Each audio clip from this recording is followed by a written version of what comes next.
আজকে দেখব কিভাবে আমাদের অ্যানুয়াল হ্যাবিট ট্র্যাকার ইউজ করবেন।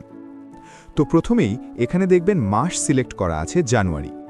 এটাকে চাইলে চেঞ্জ করতে পারবেন, তবে আমি রেকমেন্ড করব যেটা আছে সেটাই রেখে দিন, কারণ এখানে প্রতি মাসের জন্য আলাদা আলাদা শীট তৈরি করা আছে।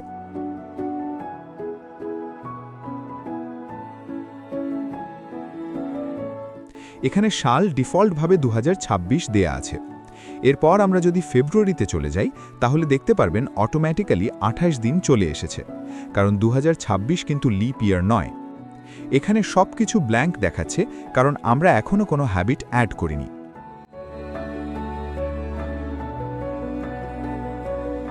প্রগ্রেস বার থাকবে, যেগুলো আমরা সামনে দেখতে পাবো। এখানে আমরা হ্যাবিট লিখতে পারবো 21টা, আর এইখানে হ্যাবিটের প্রগ্রেস আমরা দেখতে পারবো। তাহলে আমি এখানে কয়েকটা ডেমো হ্যাবিট লিখে নিচ্ছি।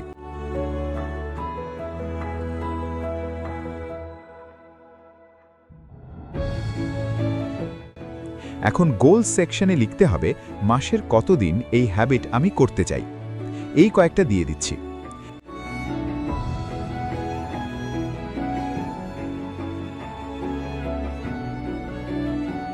এখন এখানে যে বক্সগুলো আছে সেগুলো যেই দিন আমি হ্যাবিটটা কমপ্লিট করেছি সেই দিন আমি টিক করে দেব। তো আমি উদাহরণস্বরূপ কয়েকটা বক্স পূরণ করে দিচ্ছি। আমি যখনই বক্সগুলো ভরাট করা শুরু করেছি, গ্রাফ কিন্তু দেখাতে শুরু করেছে।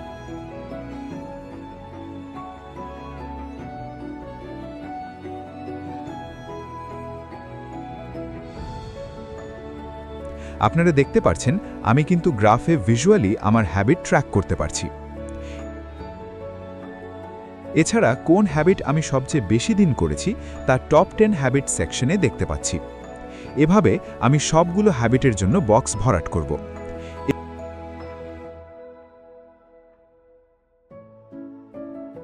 এবার ধরেন একটা গোল আমি সেট করেছিলাম, যত তার চেয়ে বেশি আমি করে ফেলেছি, সেক্ষেত্রে দেখুন এখানে প্রগ্রেস কিন্তু 100%-এর বেশি হয়ে যাচ্ছে।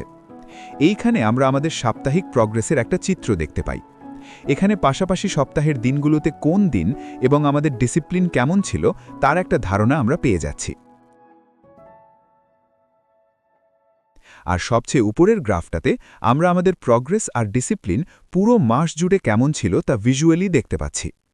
তো এভাবেই আমরা প্রতিদিন, প্রতি সপ্তাহ, প্রতি মাসে কীরকম কনসিস্টেন্ট থাকছি তা সহজেই ট্র্যাক করতে পারি। এভাবে আপনার বছরের প্রতি মাস এবং প্রতিদিনের হিসেব রাখতে পারবেন। ফলে আপনি আসলে আপনার জীবনটারই ট্র্যাকিং রাখতে পারছেন।